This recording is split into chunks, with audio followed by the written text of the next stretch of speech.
Oui, bonjour, ici Benoît Vincent pour un autre critique signé ciné-techno.com. Aujourd'hui, on va parler du film que j'ai visionné en Blu-ray du nom de Blade of the Immortal, l'âme de l'immortel. Film réalisé par Takashi Miike. Les comédiens principaux sont Takuya Kimura puis Hana Shugisaki. C'est un film qui a été distribué par TVA Film et il est disponible en Blu-ray depuis le 22 mai 2018. Résumé de l'histoire, très rapide, là, parce que c'est une histoire qui est très, très complexe avec plusieurs couches. En gros, Manji, c'est un samouraï qui a fui après avoir tué son seigneur corrompu et les gardes du corps. Un des gardes du corps était d'ailleurs le mari de la sœur de Manji, qui est le samouraï en vedette dans ce film-là. Il a tué tout le monde et il fait la rencontre d'une religieuse qui est âgée de plus de 800 ans du nom de Yabi Kunkuni, qui, après avoir réalisé que sa sœur est assassinée à cause de la relation avec Manji, décide de lui mettre des vers de sang dans son corps qui le rend immortel. Alors, peu importe les blessures qu'il va recevoir, il va s'auto-guérir. Plusieurs années plus tard, il y a un fou qui décide qu'il veut regrouper toutes les écoles dojo ensemble. Alors, il va systématiquement tuer chacun des maîtres de ces écoles-là pour pouvoir avoir le Japon tout sous le même règne. Un de ces enseignants-là sera le père de Rin. Rin qui ressemble à deux gouttes d'eau de la sœur de Manji.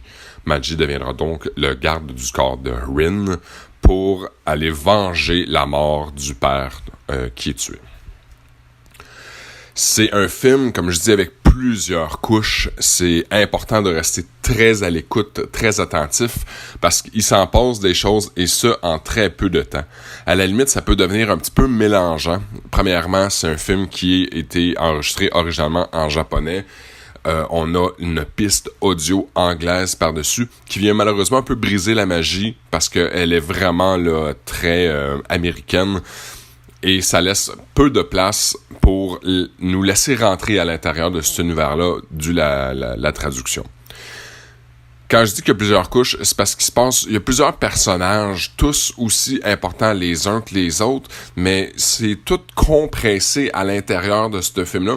Puis ce qui nous amène à un moment donné perdre le fil un petit peu de ce qui se passe, puis lui, il vient d'où, puis elle a fait quoi, puis pourquoi lui, il est fâché. Alors, les scènes d'action sont incroyables. C'est limite gore, Blade of the Immortal. Il y a beaucoup de membres coupés, fait que ça frise un petit peu le film d'horreur. Mais ça reste quand même un film d'arts martiaux. Les maquillages sont incroyables. Beaucoup apprécié les vers de sang. La reconstruction des membres de Manji. C'est un bel effet à regarder. Ceci dit, par contre, le jeu de comédien est classique. Hein? Fait qu'un film japonais, pas d'émotion. Très froid, très distant. On essaie d'imposer une espèce de sentiment d'honneur qui laisse place à très peu de jeux de comédiens. Alors, ils sont contents ou pas contents, sont fâchés ou pas fâchés. Piste sonore pour le film, c'est anglais-japonais 5.1 DTS HD Master Audio. Une qualité visuelle haute définition 1080p. Il y a quelques suppléments sur le Blu-ray, mais sans plus, là. Il y a Manji Vis 300, qui est une chorégraphie de combat, des posters, quelques bandes annonces, puis une entrevue de l'équipe. Chose qui est intéressant à noter, par contre, c'est qu'il s'agit du 100e film de Takashi Miike, réalisateur légendaire, entre autres, de 13e Assassin. Il y a tout un pedigree à l'intérieur de cet homme-là.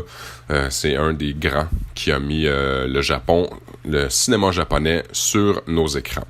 Alors, c'est sûr que ça vaut la peine pour quelqu'un qui aime les films d'arts martiaux, qui aime les films un petit peu gore, avec beaucoup de saveur à l'intérieur de ce film-là, toujours en restant dans le japonais traditionnelle.